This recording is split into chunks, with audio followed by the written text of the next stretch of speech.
Assalamualaikum warahmatullahi wabarakatuh. Halo semuanya, perkenalkan kami dari kelompok 2 mata kuliah Pendidikan Inklusi kelas 2C. Pada video kali ini kami akan menjelaskan mengenai berjalannya pendidikan inklusi di sekolah SD Negeri Kusumo Dilagan. Sebelumnya, perkenalkan, saya Zahra Anggarapsari dengan NIM K7125084. Dan saya Sadri Agung Nugroho dengan NIM K7125094.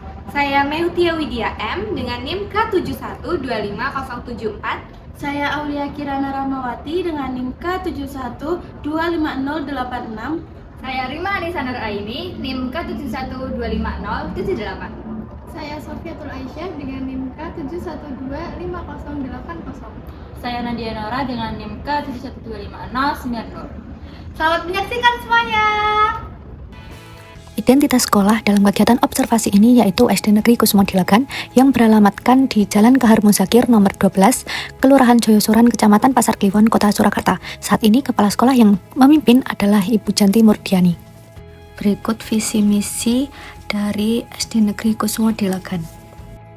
Pendidikan merupakan proses pembelajaran yang bertujuan untuk mengembangkan potensi peserta didik baik dalam aspek pengetahuan, keterampilan maupun sikap. Pendidikan inklusi adalah sistem pendidikan yang memberikan kesempatan kepada semua anak untuk dapat belajar bersama di dalam satu lingkungan sekolah yang sama tanpa melihat kondisi fisik, sosial, ekonomi, intelektual, maupun latar belakang lainnya. Sekolah inklusi merupakan sekolah yang menerima peserta didik reguler maupun peserta didik berkebutuhan khusus untuk melaksanakan kegiatan belajar bersama dalam satu lingkungan sekolah. Tujuan sekolah inklusi yaitu meningkatkan kesetaraan agar semua anak mendapatkan hak pendidikan yang sama. 2. Mengembangkan potensi peserta didik sesuai dengan kemampuan masing-masing. 3. Membangun sikap toleransi dan saling menghargai perbedaan. 4. Meningkatkan rasa percaya diri dan kemampuan bersosialisasi anak berkebutuhan khusus. Guru memiliki peran yang sangat penting dalam pelaksanaan pendidikan inklusi. Guru tidak hanya mengajar materi pembelajaran, tetapi juga menjadi pembimbing, pendamping, dan motivator bagi seluruh peserta didik. Guru perlu memahami karakteristik setiap anak dan menyesuaikan metode pembelajaran sesuai kebutuhan peserta didik. Guru juga harus menciptakan suasana kelas yang nyaman, ramah, menanamkan sikap saling menghargai, serta mendukung interaksi positif antar siswa.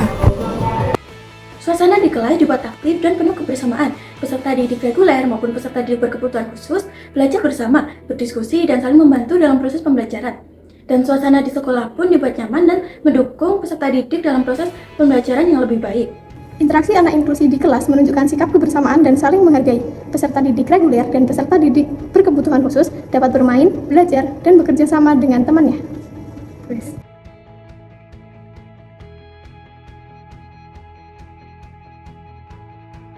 Dalam kegiatan ini, kami menggunakan beberapa metode pengumpulan data, yaitu observasi, mengamati kegiatan belajar di kelas. Observasi dilakukan dengan mengamati secara langsung suasana pembelajaran dan interaksi peserta didik di sekolah. Wawancara dilakukan untuk memperoleh informasi mengenai pelaksanaan pendidikan inklusi serta peran guru dalam mendampingi peserta didik. Angket digunakan untuk memperoleh data dan pendapat terkait pelaksanaan pendidikan inklusi di sekolah. Dokumentasi dilakukan sebagai bukti kegiatan dan pendukung data hasil observasi. SD Negeri Kusumo Dilagan memiliki beberapa fasilitas yang mendukung kegiatan belajar mengajar. Fasilitas tersebut antara lain gedung sekolah yang memadai, halaman sekolah yang luas, lalu ada kipas angin di ruang kelas sehingga menunjang kenyamanan belajar siswa. Adapun toilet duduk yang dapat digunakan oleh seluruh peserta didik. Lalu untuk media pembelajaran di sekolah sudah cukup untuk mendukung proses pembelajaran yang inklusif.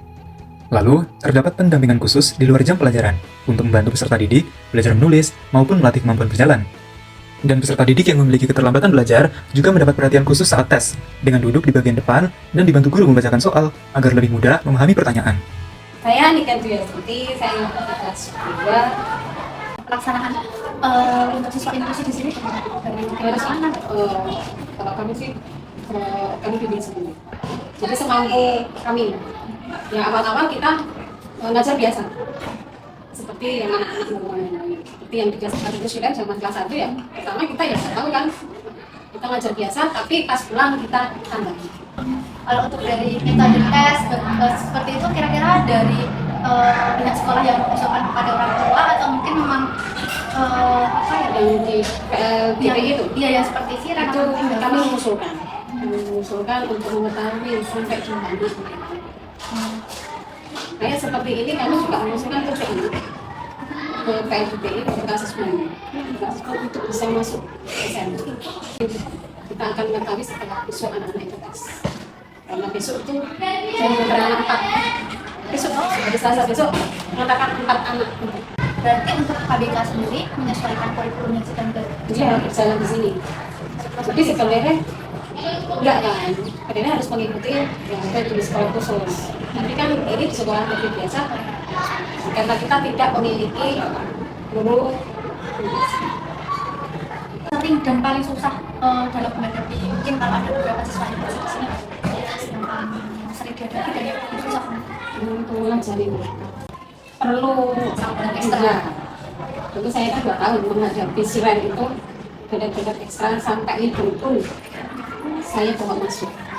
Tapi kalau sakit itu mama saya ajari jalan. Kita tantangannya tadi mempelajari anak-anak itu sendiri, anaknya pengen dia ya saya ikutin. Tapi nek saya ikutin terus kan masih nakal. Belajar reguler.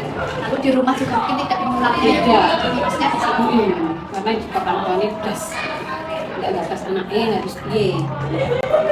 kalau dilihat dari interaksi siswa dengan siswa inklusi sendiri bagaimana? Dulu sih angkatannya siren itu untuk kelas 1 kan mereka nggak tahu ya, nggak paham kalau anak ini inklusi. Jadi mandi aja sampai nangis.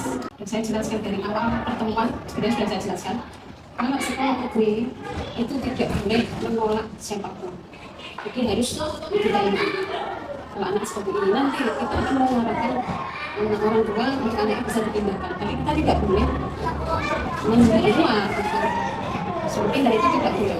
Lalu untuk penilaian rapat untuk siswa Saya bapak sendiri. Jadi teman-temannya kan 30 sekolah jadi itu pasti itu kan 30.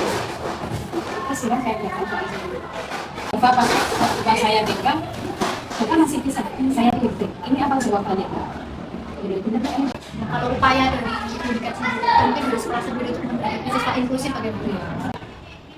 Kita bisa mencari dulu sebenarnya. Pengertian orang tua mungkin mau dipindahkan. Ada apa namanya? Ngabarin orang tua gitu nggak? Ada kesusahan ini gitu ya. Cuma yang anaknya sendiri kan kadang pelan-pelan ini ke saya. Bu, ini kari.